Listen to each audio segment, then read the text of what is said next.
आज आपण वादा ही कथा ऐकणार आहोत. लेखक आहेत श्री रत्नाकर मतकरी. ही हकीकत मी तुम्हाला का सांगणार आहे कुणास ठाऊक. तसे म्हटले तर ती काहीशी जगावेगळी आहे. ती सांगून मी अगदी माझ्या काळजातल्या दुःखाला वाट करून देणार आहे अशातलाही भाग नाही. गोष्ट मोठी जिव्हारी भिडणारी नाही. ती सुखांत आहे की दुःखांत हे सुद्धा तुम्हीच ठरवायचे आहे. पण ऐका, वेळ चांगला जाईल. गोष्ट बरी आहे, एकदा ऐकण्यासारखी आहे, जगावेगळी आहे. हे तर मी सांगितलेच. आता ही गोष्ट कुणाची याचा मलासुद्धा संभ्रम पडतो. कुमारची, कौशिकची, की माझी, की कालिंदीची, की कांताची, किंवा या सर्वांचीच, हे सारे तुम्हीच ठरवायचे आहे. मी फक्त गोष्ट सांगणार आहे, जशी घडली तशी, थोडी वर्णने बिर्णने करून. कारण तशा मला गोष्टी खुलवून सांगता येतात. पण मी खोटे सांगणार नाही, अतिशयोक्तीही करणार नाही. गोष्ट सुरू करायची तर ती कुमारपासूनच करायला हवी. कुमार हा जैतपूरच्या हॅपर्सन कॉलेजच्या 4थ्या वर्षाचा विद्यार्थी. दिसण्यात देखणा, बोलण्यात चतुर, वागणुकीने सज्जन. घरची परिस्थिती मध्यम, पण ती बदलणे त्याच्या हातात होते. तो बुद्धिमान तर होताच, पण अभ्यासाचीही त्याला आवड होती. आजवर त्याला फर्स्ट क्लास मिळत आलेलाच होता. पण शेवटच्या परीक्षेतही तो चमकल्याशिवाय राहणार नाही अशी सगळ्यांची खात्री होती. कॉलेजची दिवाळीची सुट्टी संपून नुकतीच दुसरी टर्म सुरू झाली होती. एखाद दुसराच दिवस झाला असेल. तेव्हा अजून कॉलेजची लायब्ररी तशी रिकामीच होती. त्यातून 8 वाजून गेले होते. त्यामुळेच तर सगळीकडे सामसूम झाले होते म्हटले तरी चालेल. एकटा कुमार काय तो अभ्यासाचे पुस्तक समोर ठेवून चित्त एकाग्र करण्याचा प्रयत्न करीत होता. बऱ्याच अंतरावर काउंटरशी लायब्ररियन कसला तरी कॅटलॉग तयार करीत बसला होता. पण कुमारला बसल्या जागेवरून तो दिसण्यासारखा नव्हता. पुस्तकांच्या कपाटांनीच एक खोली तयार झाली होती. तिच्यात कुमार एकटा, अगदी एकटाच बसला होता. बाहेर मंद वारे सुटले होते. कॉलेजच्या दगडी भिंतीवर वाढलेल्या मोठ्या रुंद पानांच्या वेली त्या वाऱ्याने सळसळत होत्या आणि एखादे सरपटणारे जनावर करील तसा आवाज करीत होत्या. कुमारच्या डोक्यावर लोंबणारा दिवाही मध्येच त्या वाऱ्याने किंचितसे झोके घेत होता आणि कपाटांच्या सावल्यात त्यामुळे लहान मोठ्या होत होत्या. कॉलेजच्या माळ्याचे कुत्रे मधूनच रडत होते.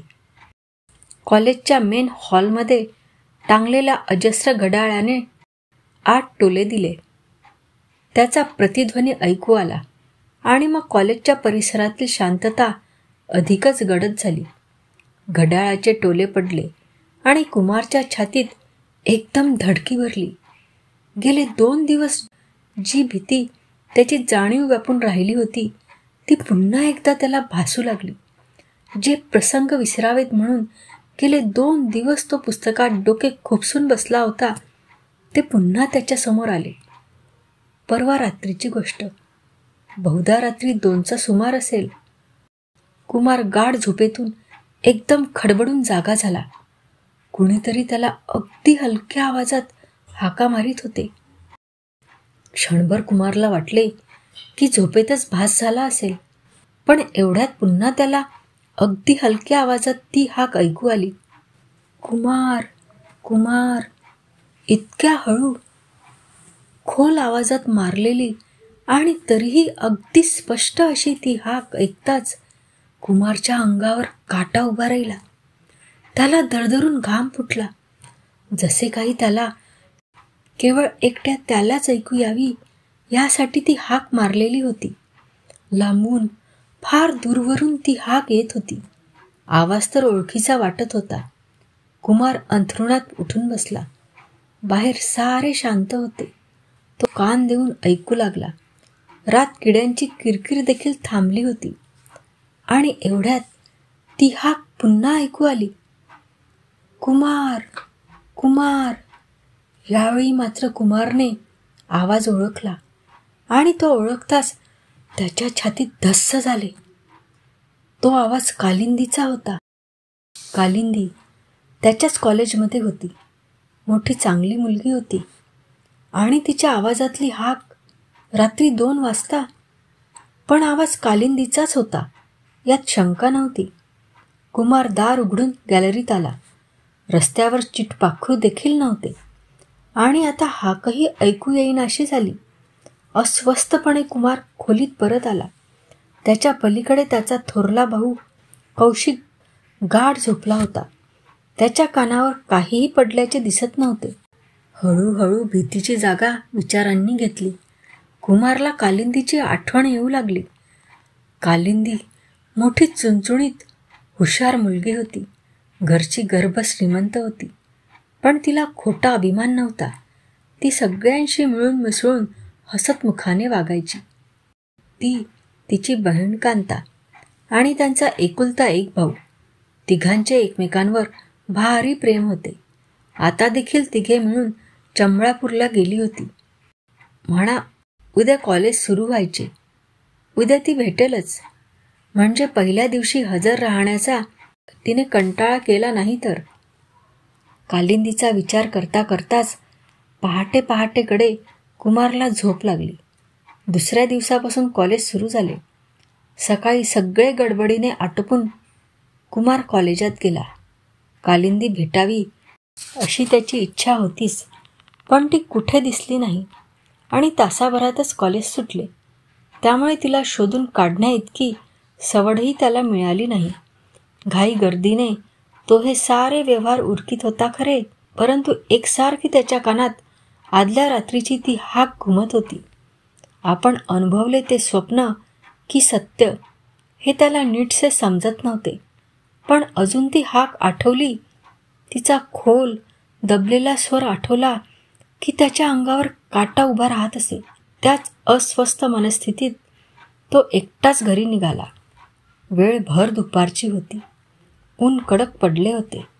कुमार सरळ घरी न जाता भटकत भटकत नदी काठाशी आला. पुस्तके बाजूला ठेवून तो थोडा वेळ घाटाशी बसला. समोर जैती नदीचे पात्र उन्हात चमचमत होते. दूर स्मशानात एक चिता अजूनही अर्धवट जळत होती आणि एकाएकी कुमारला एक चमत्कारिक भास झाला. समोरच्या झुडपान आडून कोणीतरी आपल्याकडे पाहत असल्याचा. त्याने डोळे ताण ताणून समोर पाहिले, पण समोर कुणीही नव्हते. कुमारने चारी बाजूंना पाहिले.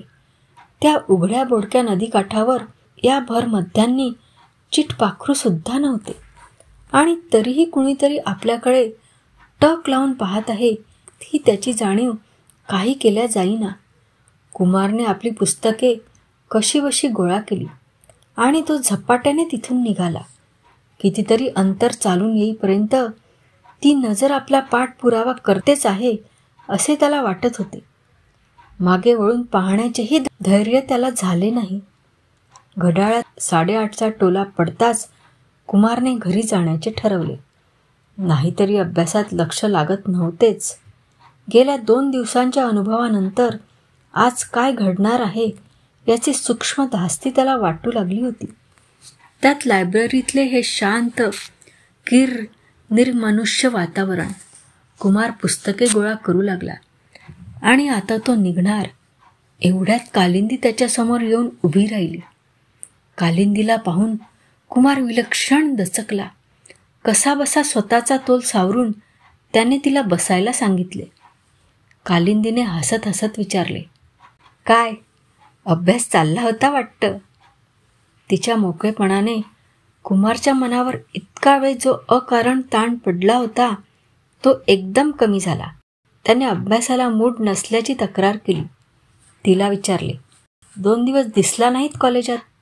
त्याला वाटले गेले 2 दिवस आपल्याला आलेल्या चमत्कारिक अनुभवाबद्दल हिला सांगावे, पण तिच्याशी हे असे मनमोकळे बोलताना ते अनुभव त्याला इतके हास्यास्पद वाटू लागले की तो काही बोललाच नाही. बोलता बोलता कालिंदी एकदम गंभीर झाली. ती कुमारला म्हणाली, कुमार, मी आत्ता तुम्हाला एक महत्त्वाची गोष्ट सांगायला आले. कुमार, माझं तुमच्यावर प्रेम आहे. कुमार गोंधळून गेला. कालिंदी फार मनमोकळी होती हे खरे, पण तरीही इतक्या स्पष्टपणे ती ही गोष्ट सांगू शकेल असे त्याला वाटले नव्हते. काय बोलावे हे त्याला सुचेना. त्यालाही मनापासून कालिंदी आवडत असे, पण तरीही आपले तिच्यावर प्रेम असल्याची स्पष्ट जाणीव त्याला कधीच झालेली नव्हती. तिची संगत, तिची मैत्री, तिचे हसणे बोलणे त्याला सुखावह होत होते हे खरे, परंतु तिच्याशी लग्न करावे हा विचार त्याला आजवर सुचला नव्हता. किंबहुना त्याचे वय लहान असल्यामुळे, अजून शिक्षणातच लक्ष असल्यामुळे आणि थोरला भाऊ कौशिक याचे लग्न अजून व्हायचे असल्यामुळे त्याला ही कल्पना सहज सुचण्यासारखी नव्हती. तरीही कालिंदीच्या कबुलीने तो सुखावला. त्याच्या अंगावर रोमांच उभे राहिले. तो बावरून गेला. आनंदाची एक लाट आपल्या अंगावर चाल करून आली आहे आणि तिच्या खाली आपण गुदमरून जात आहोत असे त्याला वाटले. तुम्ही मला हवे आहात, काहीही झालं तरी हवे आहात, तुम्ही माझेच आहात, होय ना? कालिंदी त्याला विचारित होती. तिचा शब्द न शब्द तो मनात साठवीत होता आणि तरीही प्रत्येक शब्दाचा वेगळेपणा कळण्या इतका तो भानावर नव्हता. कितीतरी वेळेत ती दोघे एका विलक्षण समाधीत बसून राहिली. त्या दोघांना एक नवीन साक्षात्कार होत होता. दोघांचीही मने एकच स्वप्न पाहत होती. बाहेरच्या वेलींची पाने एकमेकांवर गाल घाशीत होती. वाऱ्याच्या झुळकीने दिवा हलके झोके खात होता. आणि मग कालिंदी जशी अचानक आली तशीच एकाएकी निघाली. कुमार म्हणाला, थांब, मी तुला पोहोचवतो. पण ती म्हणाली, नको नको, माझ्याबरोबर माझा भाऊ आहे. आणि ती जाऊ लागली. जाता जाता ती म्हणाली, अच्छा, आता आपली भेट 24 तारखेला. 24 तारखेला म्हणजे? असे विचारित कुमार वळला, पण तोवर ती गेली होती. मग त्याने झपझप पुस्तके गोळा केली आणि तो तिच्या मागोमागच गेला. पण ती कोपऱ्यावर वळली असावी, कारण त्याला ती कुठेच दिसली नाही. कॉलेजच्या अजस्त्र कमानीतून अंधार उजेडाचे गूढ खेळ चालले होते. कुमारच्या स्वतःच्याच बुटांचा आवाज केवढा मोठा वाटत होता. समोरून कोणीतरी यावे तसा त्याचा प्रतिध्वनी येत होता. पण आज त्याला भीती वाटत नव्हती. त्याचे मन सुखाच्या लाटेवर स्वार झाले होते. याच धुंदीत तो घरी आला. केव्हा एकदा हे सारे कौशिकला सांगतो असे त्याला झाले होते. कौशिक त्याचा थोरला भाऊ, पण दोघे एकमेकांचे जिगर दोस्त होते. कुमारला वाटत होते ही बातमी कळताच तो आपल्याला गच्च मिठी मारील, जमिनीवरून उचलील, पाठ थोपटील. पण कौशिकने तसे काहीच केले नाही. त्याने कुमारची सगळी हकीकत ऐकून घेतली आणि तो शांतपणे म्हणाला, तू लग्न करणार आहेस कालिंदीशी? हो, कुमार ठासून म्हणाला. कौशिक काय म्हणेल याचा त्याने वाटेत विचार करून ठेवलेलाच होता. कौशिक अतिशय व्यवहारी होता. प्रत्येक प्रश्नाचा आधी नीट विचार करणे त्याला आवश्यक वाटत होते. ती माणसं श्रीमंत आहेत, आपण त्यांच्या तोलाचे नाही, म्हणूनच असं म्हणतोयस ना तू? कुमारने विचारले. नाही, त्यासाठी नाही, कौशिक अधिक गंभीर होऊन म्हणाला. पण तिच्याशी लग्न करता नाहीच येणार तुला. पण का? कुमार ओरडला. ही बातमी वाच. कौशिकने त्याच्यासमोर संध्याकाळचे वृत्तपत्र टाकले. त्यात ठळक अक्षरात बातमी होती. चमळापूरहून जैतपूरला येणारी एक प्रायव्हेट मोटार घाटात उलटली आणि तिच्यातले 3 प्रवासी म्हणजे कालिंदी, कांता आणि त्यांचा भाऊ हे तिघेही जागच्या जागी ठार झाली. हा भयंकर अपघात अवघ्या 2 दिवसांपूर्वी घडला होता. सुटीत मजे खातर चमळापूरला नातेवाईकांकडे गेलेली ही 3 भावंडे कॉलेजची टर्म सुरू होत असल्यामुळे जैतपूरला परत येत होती. वेळ रात्रीची होती.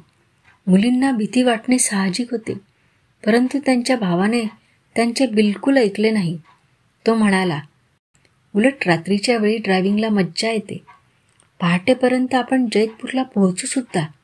पण वाटेत गाडी घाटामध्ये उलटली. रस्ता सोडून खाली घरंगळत गेली. फार खोल जाती तर प्रेते देखील ओळखणे कठीण गेले असते, पण तिघांनाही जबर मार बसून ती तिथेच गतप्राण झाली. भावाचे तर डोके साफच फुटले. 2 बहिणी आणि त्यांचा एकुलता एक सख्खा भाऊ, तिघांची एकमेकांवर फार माया, आणि अखेरीस तिघेही एकत्रच. बातमी वाचता वाचता कुमारच्या डोळ्यासमोर अंधारी आली. एकदम चक्कर आल्यासारखे होऊन तो खाली बसला. कौशिकने त्याला नीट निजवले, त्याच्या तोंडावर पाणी मारले, त्याला थोडे पाणी प्यायला दिले. 10-15 मिनिटात तो संपूर्ण शुद्धीवर आला, परंतु त्याला बसलेल्या धक्क्यातून काही तो अजून सावरलेला नव्हता. कौशिक अत्यंत शांत होता. मनातून कदाचित तो थोडा बावरलाही असेल, पण त्याने कुमारला तरी तसे वाटू दिले नाही. ही बातमी जर खरी असेल. बऱ्याच वेळाने कुमार चाचरत म्हणाला, तर मला आज भेटली ती कालिंदी, ती कोण होती? तुला कालिंदी भेटली नाही, कौशिक शांतपणे म्हणाला. रात्री लायब्ररीत वाचता वाचता तुझा डोळा लागला आणि तुला स्वप्न पडलं. नाही, माझी खात्री आहे की ते स्वप्न नव्हतं. मी चांगला जागा होतो. सगळं काही अगदी खरं खुरं घडत होतं. पुष्कळ स्वप्न अगदी खरीखुरी वाटू शकतात, कौशिक म्हणाला. नुसतं हेच नाही, परवा रात्री म्हणजे हा अपघात घडल्यानंतर थोड्याच वेळात मला कालिंदीची हाक ऐकू आली. त्या नुसत्या आठवणीनेही कुमारच्या अंगावर काटा उभा राहिला. कौशिकचे समाधान झाले नाही. माणसांना मरणोत्तर अस्तित्व असू शकते यावर त्याचा मुळीच विश्वास नव्हता, पण तरी त्याने ही गोष्ट धुडकावून मात्र लावली नाही. कुमारच्या मनावर परिणाम झालेला त्याला उघडच दिसत होता. त्यामुळे तो विचारात पडला. कुमारची परिस्थिती मात्र दिवसेंदिवस बिकट होत चालली होती. त्याचे अभ्यासावरचे लक्ष तर उडालेच होते, पण तो 4 चौघात नीट मिसळतही नव्हता. त्याचे बोलणे सुद्धा कमी झाले होते. नुसते कामापुरते तो होय नाही म्हणे. आपल्याच तंद्रीत कुठेतरी पाहत बसून राही. कौशिकला त्याची फार काळजी वाटू लागली होती. त्याच्या अभ्यासावर परिणाम होईल याचे त्याला तेवढेसे वाटत नव्हते, कारण फार तर परीक्षेला 1 वर्ष न बसल्यास चालण्यासारखे होते. पण कुमार माणसातून उठेल की काय याची त्याला धास्ती वाटत होती. तसा कौशिक कुमारपेक्षा वयाने फार मोठा नव्हता, पण कुमारला मनासारखे शिक्षण घेता यावे म्हणून त्याने लवकरच नोकरी धरली होती. अजून त्याचे लग्नसुद्धा व्हायचे होते, पण कुमारची सगळी जबाबदारी उचलल्यामुळे तो अधिकच प्रौढ झाल्यासारखा वाटत असे. कुठलीही गोष्ट पूर्ण विचाराने करण्याच्या सवयीमुळेच तो भारदस्त वाटत असे, पण कुमारच्या बाबतीत तोही गोंधळून गेला होता. वरवर पाहता कुमारला काही होत नव्हते, पण तरी त्याच्या चर्येवरची एकूण कळाच गेल्यासारखी झाली होती. तेव्हा त्याच्यावर उपचार तरी काय करावेत याचे कौशिकला कोडे पडले होते. एका गोष्टीचे त्याला समाधान वाटत होते. निदान त्या दिवसानंतर पुन्हा कधी आपल्याला कालिंदी दिसल्याचे कुमारने सांगितले नव्हते. रात्री झोपेत सुद्धा कौशिक फार सावध असे. कुमार उठून बाहेर जाईल अशी त्याला भीती वाटत असे, पण कुमार कुठे जात नसे, झोपतही नसे. नुसताच डोळे सत्ताड उघडे ठेवून तो आड्याकडे पाहत छातीवर हात घेऊन पडून राही. कालिंदीच्या मृत्यूचे त्याला दुःख होत होते हे निश्चित, पण हा नुसताच शोकही नव्हता. हे विलक्षण स्तब्ध शांत दुःख अधिक भयप्रद होते. पण कौशिक तसे काही मानायला तयार नव्हता. झपाटण्यावर त्याचा विश्वास नव्हता. आणि एका रात्री कुमारला पुन्हा ती हाक ऐकू आली, कुमार कुमार. तशीच दूरवरून येणारी, हलक्या खोल आवाजातली, अशक्त पण अगदी नेमकी जागे करणारी. कुमार खडबडून उठून बसला. अजूनही ती हाक ऐकू येतच होती, कुमार कुमार. कुमारने दरवाजा उघडला. दरवाजाच्या नुसत्या खुट आवाजने कौशिकला जाग आली. कुमार गॅलरीत गेला. हाक ऐकू यायची बंद झाली. गॅलरीच्या दुसऱ्या टोकाशी कोणीतरी उभे होते, चांदण्यात पाहत, शुभ्र साडी नेसलेली. कुमार धावतच गेला आणि त्याने तिला मिठीत घेतले. कालिंदी, कालिंदी, तो स्फुंदू लागला. आणि दुसऱ्या क्षणी एक किंकाळी ऐकू आली. कौशिक धावतच त्याच्याजवळ जाऊन पोहोचला. ती मुलगी भयंकर घाबरली होती. भीतीने तिच्या तोंडून शब्द फुटत नव्हता. कुमार ओशाळून उभा होता. एव्हाना तिचे वडीलही बाहेर आले होते. त्यांना कसेबसे समजावून कौशिक कुमारला घेऊन घरी आला. दुसऱ्या दिवशी सकाळी मात्र तो शेजारच्या घरी गेला. शेजारची माणसे कौशिकला बरेच मानीत. त्यांनी त्याला या बसा केले. पाहुण्यांची ओळख करून दिली. पाहुणे बाहेर गावचे होते. मुलीला स्थळे पाहण्यासाठी जैतपूरला आले होते. मुलगीही चांगली होती. कौशिकने त्यांची पुन्हा पुन्हा माफी मागून आदल्या रात्रीच्या प्रकाराचे स्पष्टीकरण दिले. ती मुलगी आणि तिचे वडीलही समजूतदार दिसले. कुमारची हकीकत ऐकून त्यांना त्याच्याविषयी सहानुभूती वाटली, पण त्याचे फार काही बिनसले आहे असे त्यांना वाटले नाही.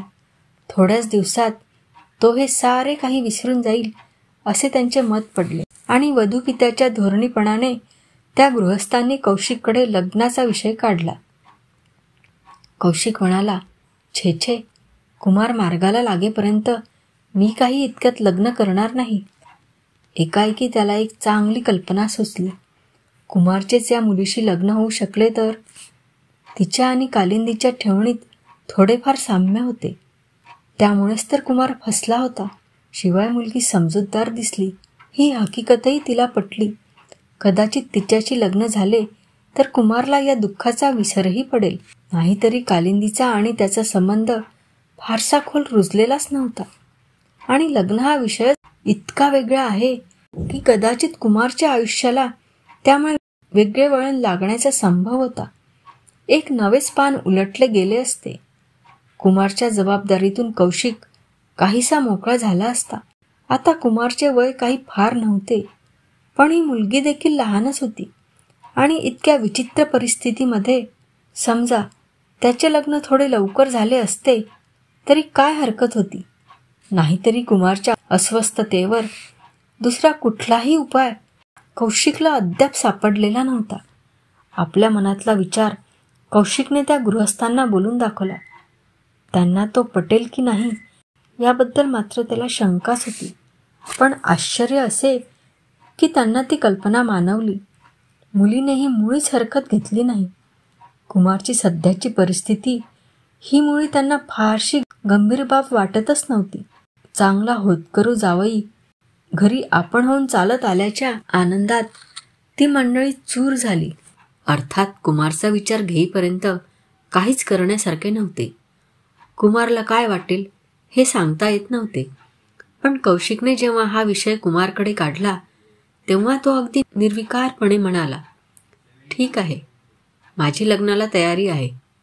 त्याच्या त्या निर्विकारपणाने कौशिक अतिशयच गोंधळून गेला. पण पडत्या फळाची आज्ञा म्हणून तो म्हणाला, मग लवकरचाच ठरवावा नाही मुहूर्त? हो, 24 तारखेनंतर कधीही चालेल. कौशिक मग उत्साहाने तयारीला लागला. 25 तारखेचाच मुहूर्त ठरला. सगळी धावपळ कौशिकलाच करावी लागत होती. पण हे लग्न एकदा पार पडले की कुमार कालिंदीला विसरेल या विचाराने त्याला उत्साह वाटत होता. अखेर एकदाची 25 तारखेची पहाट झाली. दारावर गणपतीचे चित्र लागले. दोन्ही घरात धावपळ सुरू झाली. कौशिकला रात्रभर फारशी झोप नव्हतीच. सकाळी तोंड धुवून सनईवाल्यांना वाजवायला सांगून त्याने कसेबसे 4 तांबे डोक्यावर ओतून घेतले आणि तो अजून झोपून राहिलेल्या नवरदेवाला उठवायला गेला. पण कुमार उठलाच नाही. त्याला कायमची झोप लागली होती आणि दारात सनई वाजत होती. मी कौशिकला भेटलो तेव्हा तो अर्थातच अत्यंत उदास मनस्थितीत होता. कुमारवर त्याचे विलक्षण प्रेम तर होतेच, शिवाय कुमारच्या भवितव्याविषयी त्याला मोठी उमेद होती. कुमार त्याचा नुसता एकुलता एक भाऊच नव्हता, तर तो जसा काही त्याचा मुलगा होता, त्याचे सर्वस्व होता. त्याच्यासाठी त्याने आपले शिक्षण अर्धवट सोडले होते. अजून लग्न केले नव्हते. किंबहुना स्वतःच्या आयुष्याचा विचार मागे टाकला होता. जे काय करायचे ते कुमारसाठी असे त्याने ठरवले होते. आणि आता एकाएकी कुमार निघून गेला होता. त्याची वधू दारात आली असताना तिच्याकडे पाठ फिरवून तसाच एकटा निघून गेला होता. लग्नघडी चुकवून गेला होता. भरल्या लग्न घरातून कुणालाही न सांगता सवरता एकटाच गेला होता. ज्याने त्याच्यावर इतके प्रेम केले त्या थोरल्या भावाला, आपल्या जिवलग मित्राला पुसटशी कल्पनाही न देता गेला होता. या विचाराने कौशिक खचल्यासारखा झाला होता. पण तो नुसता खचला होता असे नव्हे, तर मनातून चिडल्यासारखाही झाला होता. कुणीतरी आपल्याला फसवले आहे असे त्याला वाटत होते. कुणाला तरी केलेला 24 तारखेचा वायदा कुमारने बरोबर पाळला होता. त्या रात्रीच तो तिकडे निघून गेला होता. कौशिकच्या लक्षात अजिबात न येता हे सगळे कारस्थान अगदी व्यवस्थित पार पडले होते. कौशिकने घडवून आणलेले सगळे बेत, केलेली सगळी धावपळ पार वाया गेली होती. अगदी पोरकट ठरली होती. कुठली तरी एक शक्ती त्याला हसत होती, त्याच्या बेतांची माती करीत होती. हे सारे कौशिकला जाणवत होते, पण ते मान्य करायला तो तयार नव्हता. पिशाच वगैरे प्रकार झूट आहेत असेच त्याचे मत होते. आणि तरीही झाल्या प्रकाराचे स्पष्टीकरण लावणे त्याच्या विचारापलीकडचे होते. त्यामुळे तो अधिकच चिडला होता. डॉक्टरांनी हार्ट फेल्युअरचा निर्णय दिला, तोच त्याने मान्य केला होता. पण तरीही त्याचे स्वतःचे संपूर्ण समाधान झाले नव्हते हे खास. मी जेव्हा त्याला भेटलो तेव्हा तो याच मनस्थितीत होता. त्या दिवशी हवेत विलक्षण गारठा पडला होता. वेळ संध्याकाळची होती. रस्ते सुने सुने झाले होते. कौशिक घरीच होता. शाल पांघरून तो नुसताच बसून राहिला होता. घराला अवकळा आली होती. त्याच्याशिवाय दुसरे एकही माणूस घरात नव्हते. सगळीकडे सामान कसे तरी एकावर एक रचून ठेवलेले होते. मी त्याला माझी ओळख करून दिली. सांगितले, मी परलोक विद्या जाणतो. खरं म्हणजे परलोक विद्या हे सारं थोटांड आहे असं मला स्वतःलाही पूर्वी वाटत होतं. पण सहज म्हणून मी एक पुस्तक वाचायला घेतलं आणि हळूहळू मला इंटरेस्ट तयार झाला. आता मी या विषयातला चांगला जाणकार समजला जातो. प्रथम कौशिकने मला उडवूनच लावले, पण हळूहळू तो माझे बोलणे कान देऊन ऐकू लागला. बाहेर गारठा फारच वाढला होता.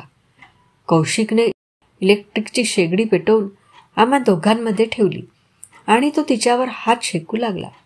मी एक प्रकारचा माध्यम आहे, मी म्हणालो. माध्यम म्हणजे ते प्लॅन्चेट वगैरे असतात तशापैकी? ग्लास बीस नाचवणार? कौशिक हेटाळणीच्या सुरात म्हणाला. नाही, माझी साधना अधिक मोठी आहे. मला तेवढंही करावं लागत नाही. त्याशिवायच मला मृतात्मे दिसू शकतात. शक्य आहे. आपली उत्सुकता लपवण्याचा प्रयत्न करीत कौशिक म्हणाला. आता नीट ऐकून घ्या. मी तुमच्याकडे का आलो ते. मला काल तुमचा भाऊ दिसला होता. कुमार? कौशिक ओरडला. पण पुन्हा त्याने आपला तोल ढळू न देण्याचा प्रयत्न केला. तुम्ही जर माझ्याकडून पैसे उकळण्याचा प्रयत्न करणार असाल तर तो मुळीच यशस्वी होणार नाही, तो शांतपणे म्हणाला. मला तुमचा एकही पैसा नको, मी कळवळून म्हणालो. आणि तुमच्याकडून असा अपमान होईल अशी कल्पना असती तर मी तुमच्या भावाला वचनही दिलं नसतं. वचन? कसलं? तुमची एकदा भेट करून देण्याचं. मला सांगा कौशिक, तुमचा भाऊ कशानं वारला? हार्ट फेल्युअरनं. डॉक्टरनं सर्टिफिकेट दिलं असलं तरी तुमचं समाधान झालेलं नाही, होय ना?